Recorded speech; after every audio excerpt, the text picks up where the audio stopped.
আপনারা জানেন ওটা বাংলাদেশে হযরত ওলামায়ে কেরাম আমাদেরকে দিনের দিশা দেওয়ার জন্য আমরা কিভাবে দুনিয়াতে শান্তিতে থাকবো, চূড়ান্ত সাফল্য কিভাবে অর্জন করবো, পরকালে কে মুক্তি পাবো, সেই জন্য মেহনত করে থাকে। তারই ধারাবাহিকতায় আজকে এই ওয়াজ মাহফিল।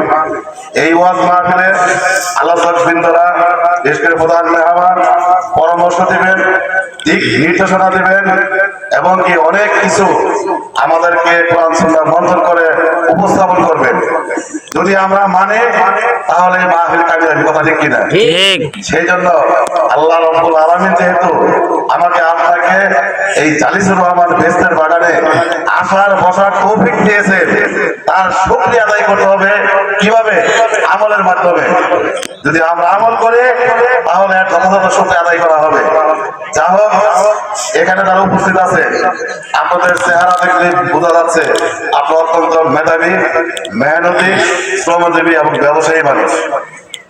আপনাদেরকে বলতে চাই, একজন মেহনতি মানুষ, একজন শ্রমজীবী মানুষ, একজন ব্যবসায়ী মানুষ কাল কিয়ামতের ময়দানে নবীদের সাথে কি হাসর হবে, সাহাবায়ে কেরামের হাসর হবে।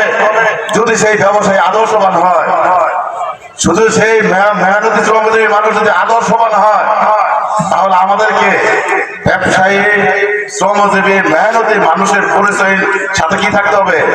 আদর্শ যোগ করতে হবে, কথা ঠিক কিনা? ঠিক। এবং প্রকৃত মুসলমান হইতে হবে। আপনারা জানেন আমাদের আদি পিতা, আমাদের আদম নবী আলাইহিস সালাম একজন কৃষক ছিলেন এবং আমাদের জাতির পিতা ইব্রাহিম আলাইহিস সালাম কি রাজমিস্ত্রি ছিলেন, কথা ঠিক কিনা? ঠিক। দাউদ আলাইহিস সালাম কি ছিলেন? আপনার কর্মকার ছিলেন। মুসা আলাইহিস সালাম রাখাল ছিলেন।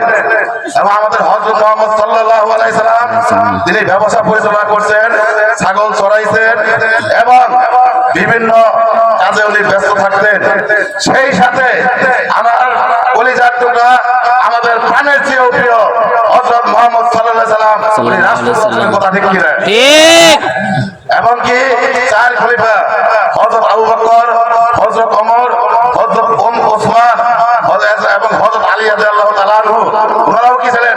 প্রধানমন্ত্রী ছিলেন, রাষ্ট্রের প্রধানমন্ত্রী ছিলেন, কথা ঠিক কিনা? ঠিক। সেই সাথে আমরা ওয়াজ মাহফিলে ওলামায়ে কেরাম জবান থেকে আমরা শুনি বৃদ্ধ সাহাবী সালমান ফার্সি উনি কি ছিলেন? পারস্যের গভর্নর ছিলেন এবং বেলাল রাদিয়াল্লাহু তাআলা আনহু উনি কি ছিলেন? মদিনা মসজিদের মুয়াজ্জিন ছিলেন। সেই সাথে উনি খাদ্য মন্ত্রী ছিলেন, কথা ঠিক কিনা? ঠিক। তাহলে আজকের এই সমাজে ওলামায়ে কেরাম, দিনদার বুদ্ধিজীবী যারা ইসলামকে লালন এবং মানতে চায়, তাদের বিরুদ্ধে একটি অশুভ শক্তি, শৈল শক্তি কাজ করে যাচ্ছে, কথা ঠিক কিনা ভাই? ঠিক। সেই জন্য বলতে চাই, আগামীতে এই রাসূলের আদর্শ আমরা যেমনি ভাবে নামাজ পড়তে মানে, যেমনি ভাবে টয়লেটে গেলে আমরা রাসূলের আদর্শ মানে, খাবার খাইতে গেলে রাসূলের আদর্শ মানে, ব্যবসা বাণিজ্য করতে গেলে রাসূলের আদর্শ মানে, সেই ক্ষেত্রে আমাদেরকে রাজনীতি করতে গেলেও রাসূলের আদর্শ মানতে হবে, কথা ঠিক কিনা? ঠিক। রাসূলের আদর্শ অনুযায়ী যদি রাজনীতি না হয়, সেটা রাজনীতি হতে পারে না, কথা ঠিক কিনা? ঠিক। রাজনীতি নামে দুর্নীতি, রাজনীতির অপনীতি, কথা ঠিক কিনা ভাইরা? ঠিক। এই জন্য বলতে চাই, আমরা হালাল ব্যবসা খুঁজি, হালাল খাবার খুঁজি, হালাল রাজনীতিও খুঁজতে হবে। হালাল কিভাবে বুঝবেন?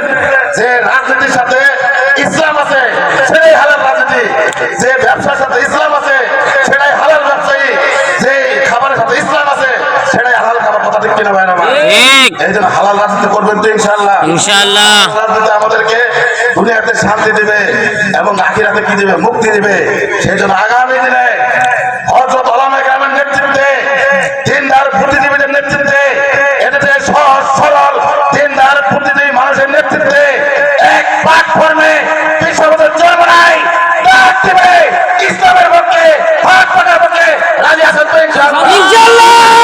আল্লাহ পাক সর্বভৌম সকলে আমিন। আল্লাহু আকবার। আল্লাহু আকবার। তুমি সামনে চলো, আমরা আছি তোমার পাশে। আগমন শুভেচ্ছায় স্বাগতম।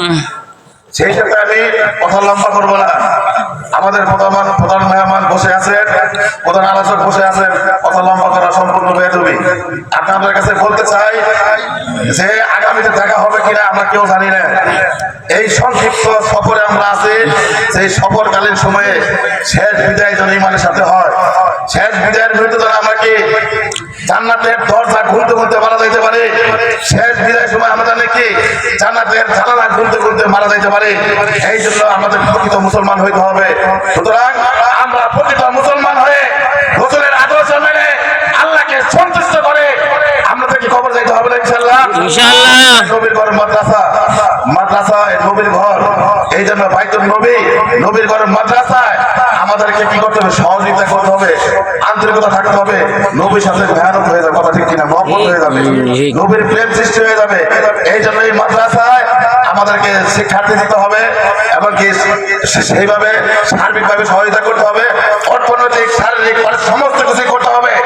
আমি কথা দিয়ে গেলাম এই নবীর ঘর মাদ্রাসার সাথে আমি সহযোগিতা করে যাব, শারীরিক মানসিক অর্থনৈতিক সকলভাবে ইনশাআল্লাহ দোয়া করবেন।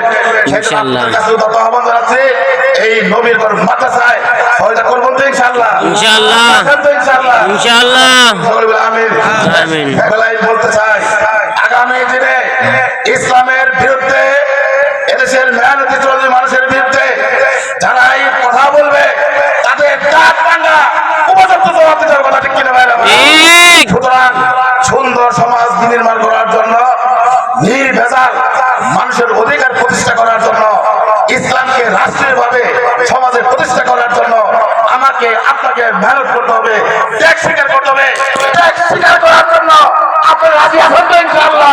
ইনশাআল্লাহ। আল্লাহ পাক কবুল করুন। আমিন। আমিন।